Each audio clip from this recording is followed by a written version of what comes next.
কি সুন্দর শুক্রবারটা চলে গেল। ফ্যামিলি চাইলে বিয়েটা দিয়ে দিতে পারতো, কিন্তু দেয় নাই। ফ্যামিলি তো স্বার্থপর। আমার ভালো ফ্যামিলি সহ্য হয় না, এই জন্য আমি যে বোন নিয়ে ফুর্তি করবো, এই জন্য মনে হয় ওদের সহ্য হয় না। এটা কি সুন্দর, আজকে বিয়ে দিলে কালকে বাচ্চা একটা হয়ে যেত, ওরা নাতি নাতি পাই যেত। প্রত্যেকটা মেয়ে চায় একটা ভদ্র ছেলেকে বিয়ে করতে। আচ্ছা, তারা চায় তার জীবন সঙ্গী যেন ভদ্র হয়, ভালো হয়। আচ্ছা, আমি একটা মানুষ কয়জনকে বিয়ে করতে পারবো বুঝতেছি না। আমার আম্মু যে বলে কোনো মেয়ে নাকি আমাকে বিয়ে করবে না। আচ্ছা, টিকটকে এমন কোনো মেয়ে নাই যে আমার আম্মুকে ভুল প্রমাণিত করবে? নাই মনে হয়, থাকলে অনেক মজা হতো।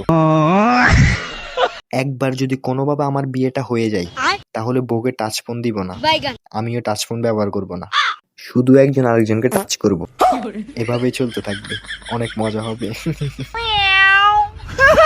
যে আমার বউ হবে সে হয়তো কোনো ছেলের সাথে প্রেম করতেছে আর বলতেছে, বাবু আমাদের মধ্যে কোনো তৃতীয় ব্যক্তি আসতে পারবে না। ওদেরকে কে বুঝাবে? আমি তো হলাম সেই তৃতীয় ব্যক্তি।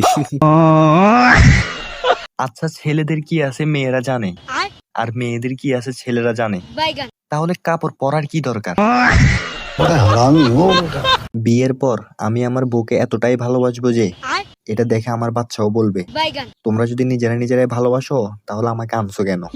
আরে ও তো জানা না ও যে আমাদের ভালোবাসারই ফল। বউকে আরবি ভাষা শিখাতে হবে, তারপর ঝগড়া লাগলে আরবিতে ঝগড়া করব। প্রতিবেশীরা ভাববে দোয়া চলতেছে। অনেক মজা হবে। आप कहाँ थे ज्ञानी बाबा? বন্ধুর বউ বন্ধুর সাথে ঝগড়া করে আমার বাসায় চলে আসছিল। এখন ওরও তো আমি বুঝিয়ে বললাম যে আজকে রাতটা অন্তত থাকুক, কালকে সকাল সকাল গোসল করিয়ে খাইয়ে দিয়ে আবার ফাটাই দিব। এই কথা শুনে বন্ধু রাগ করলো কেন? আমার তো খারাপ উদ্দেশ্য ছিল না, 1-2 রাউন্ডেরই তো ব্যাপার ছিল। আচ্ছা, আমি তো এআই দিয়ে নিজের ছবির সাথে জিয়ে বসে নেই। এখন কি আমার পাপ হবে? এই সমাজ কি আমাকে মেনে নিবে? আচ্ছা, আমি জীবনে আরেকবার ফিসিয়ে গেলাম না তো? আচ্ছা, আমি তো চাইলে বইয়ের ছবি স্টোরি দিতে পারি, দিব নাকি? না না, দিব না। পরে যার বসে দেখলে আবার মারবে।